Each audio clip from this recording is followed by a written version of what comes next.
Hello and welcome to Rando Rob. Each week on Rando Rob, I'll be showing and discussing one item from my large collection of collections. New shows appear every Monday, and throughout the week, I'll be adding older episodes of Rando Rob that were previously only available to my Patreon subscribers. You can watch episodes of Rando Rob on YouTube at youtube.com/Rob O'Hara. Just look for the Rando Rob playlist. Audio versions of the show are available on my website at podcast.robohara.com or through iTunes. Just search for Rando Rob. Thanks for watching or listening, and I hope you enjoy this vintage episode of Rando Rob. I grabbed a random, this is literally a random item from the FLAC archives. I have a collection of software.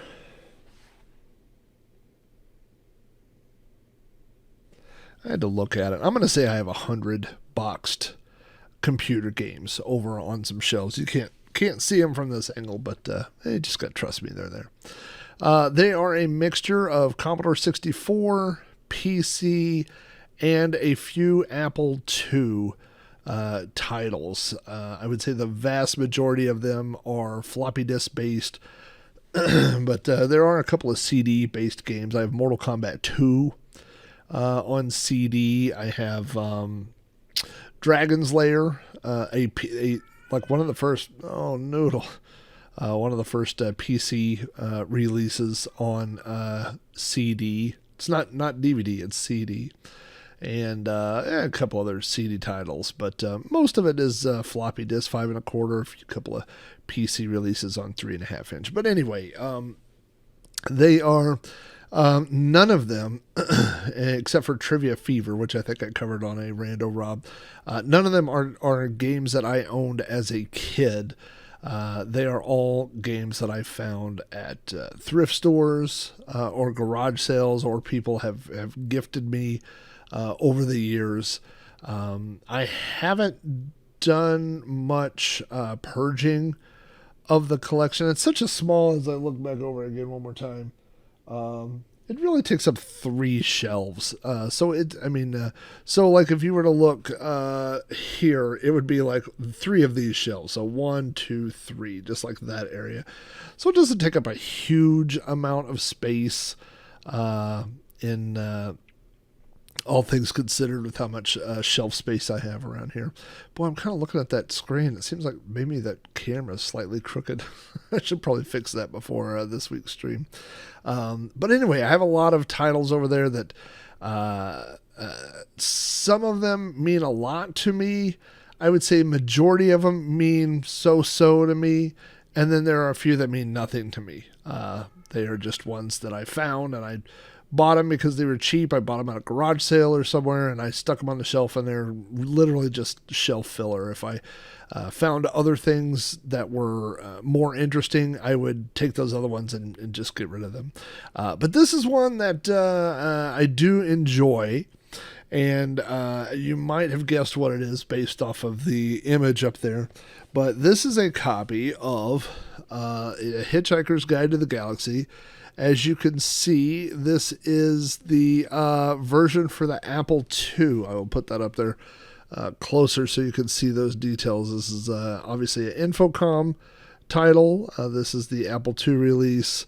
You can see that it says interactive fiction, science fiction, and standard level. We have this graphic of the Don't Panic guy. We have the Hitchhiker's Guide to the Galaxy. It says Don't Panic on there. On the back of the box, we have pictures of the disc and the little mascot, if you will, of Hitchhiker's Guide, and you have information about the title here. There is a little thing that says, it tells you the rating, but it says introductory, best introduction to interactive fiction with some built-in hints, written for everyone ages 9 and up. And so that is a introduction level game. Then this is a standard, which is, I believe, what the rating here. Yes, it says standard level. It says standard. This is Infocom's most popular level of interactive fiction, enjoyed by both first-time and experienced players. They also have advanced games and expert games. But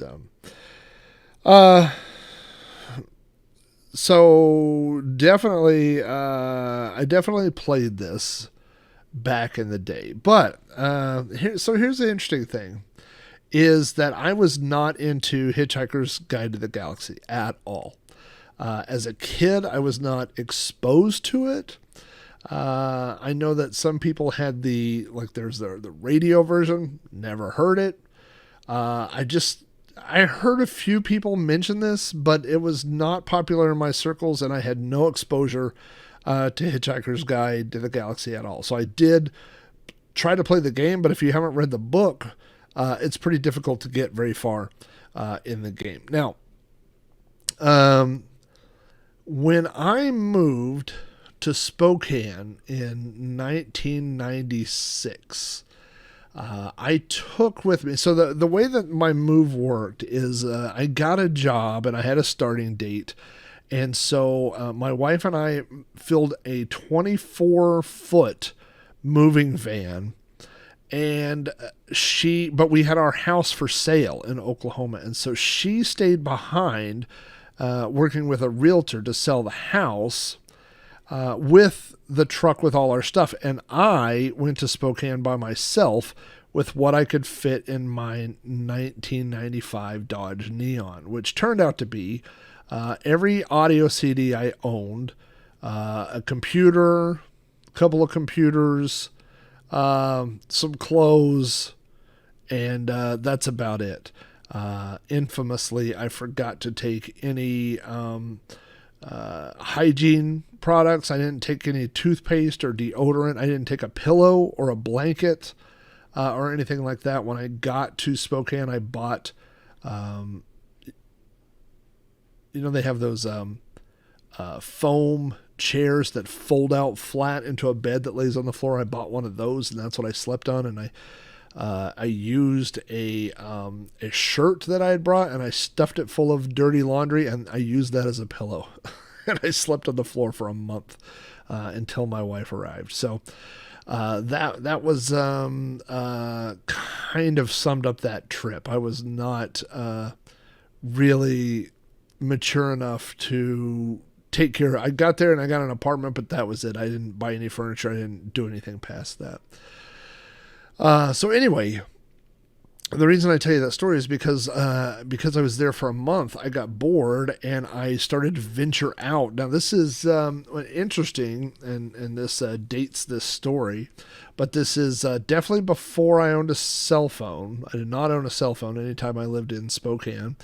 Again, this is 1996 when I arrived, and no GPS.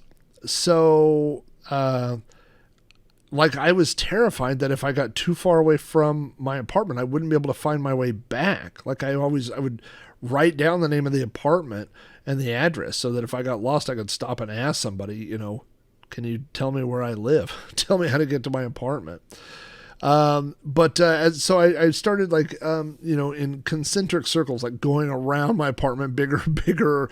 And there was this big east-west street that led to a long northwest or north and south street. So I would go on the east-west street, and this is one of those, it's like a stoplight every block, but I didn't care because I could get around town. So I would just take this street east-west, and I would go to stores and shops that were on that street. And then when I hit the north-south street, I would go there and I would go up and down. And they had restaurants. They had everything I needed. So as long as I could find one of those two streets, I could get back home. And on that east-west street, not too far from our apartment, was a used bookstore. And so I went into that used bookstore. I was just looking, and right up front, they had this little pile, and they had all of the Hitchhiker's Guide to the Galaxy, the entire series of books. And these are paperback used books. I mean, I think they were $1 each or $1.50 each or something like that. I mean, they were nothing. And when I say all, I want to say it was more than three. Like maybe there was four. Like I think there was three originally, and then there's a fourth. I'm not an expert on it, but Definitely three, and maybe it seems like there was a fourth book. But anyway, I bought those books and went back to the apartment and just started reading. I had nothing else to do. I didn't have cable. I had brought my computer, but I didn't have a phone line hooked up. Of course, this was back in the dial-up BBS days. So I was just sitting in a quiet apartment. I had a radio. And so I found a local radio station and listened to the radio, but there was just nothing to do. And so I got the Hitchhiker's Guide to the Galaxy books and started reading those. So that is when I got exposed to the trilogy. I read the first book. I thought it was the funniest thing I had ever read. Finally I understood the why the punchline to the joke was 42. I understood the joke so long and thanks for all the fish. Like all these things that had been in jokes that I had never knew where they came from. All of a sudden, I knew from reading the book. So I became a fan of the series that month, August of 1996, while I was in Spokane. So later, when the big, now I know there was an older version, but when the big Hollywood motion picture version of Hitchhiker's Guide came out, we went to go see that. I absolutely loved it. I loved the portrayal of Marvin, the depressed robot. I loved the special effects. I loved everything about it. I really enjoyed it. In fact, a couple of years ago, like 2 or 3 years ago, we had a power outage here at the house, and it was just like a couple hour thing, right? But my wife was gone, and my son was gone. So it was me and my daughter, and I had my iPad, and because I had the internet on a battery backup, so I had internet access, and so I was able to access Netflix, and they had Hitchhiker's Guide to the Galaxy, and so my daughter and I watched the Hitchhiker's Guide to the Galaxy movie on Netflix on my iPad while we were sitting in the house with absolutely no power at all. It was kind of a fun memory, and she really liked the movie as well. So anyway, I bought a lot of computer software, as I mentioned, from computer stores like over the time, thrift stores, garage sales, things like that.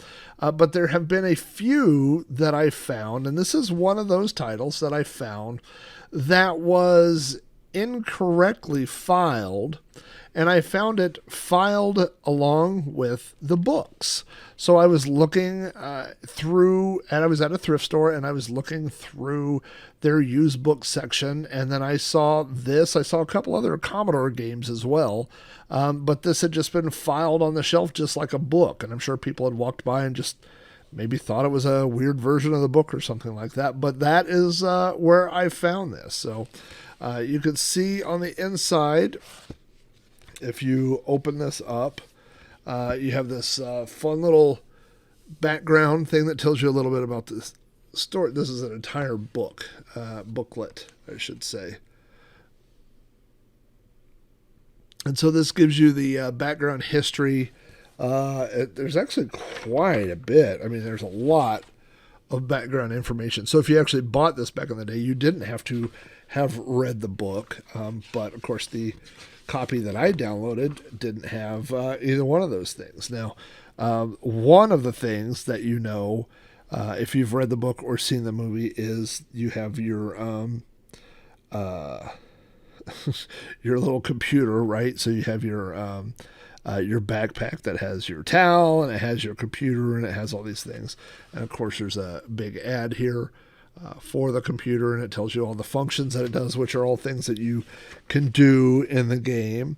And then here is all the little feelies that that Infocom was well known for including feelies and stuff in their game. Oh, email. So anyway, here's an area for tips. Here's some other stuff about loading the game, some final information. And then in the back of the box is where the disc and the feelies go. And you can see that mine is quite empty, which is probably why it was sitting there on the shelf and no one had purchased it, because it is the box and the manual only, not the software. which is okay because I have a copy of the software, and so I can play the game, and of course play it on an emulator or on Mister or any of those other things. So I always, well, I used to keep an eye out hoping to run across it, but now you would never run across. I guess I could buy a loose copy of it or of the disc and put it in here, but it doesn't matter to me because it really is just a display thing. It sits on a shelf with other text adventures up there. Again, I don't have very many Apple II games. Of course, this is normally slid into a thing like this, so you wouldn't know it was for the Apple II anyway. You would just see that it's an Infocom title. But yeah, so I was kind of a late comer to the Hitchhiker's Guide to the Galaxy series. I didn't get on board until I got the paperbacks in 1996. So I read them and I liked them. I watched the movie and I liked it. And of course, when I was a kid, I tried to play the game and couldn't get very far. But I've played this as an adult and I enjoy the game as well. Any Infocom is, like, obviously, as you know, the top tier of text adventures. They were always well written. The puzzles had logic that you could follow. So they were fun games. And this is one of the boxes that sits over there on the shelf that adds to the software collection. To all my patrons, thank you guys so much for your support. I appreciate all the feedback. I appreciate all the support on Patreon and the emails and all that kind of stuff. You guys are the best. So you will be hearing from me later on this week. Take care and have a safe and fun week, but that kind of came out as svasa. So have a svasva week. And I'll talk to y'all soon.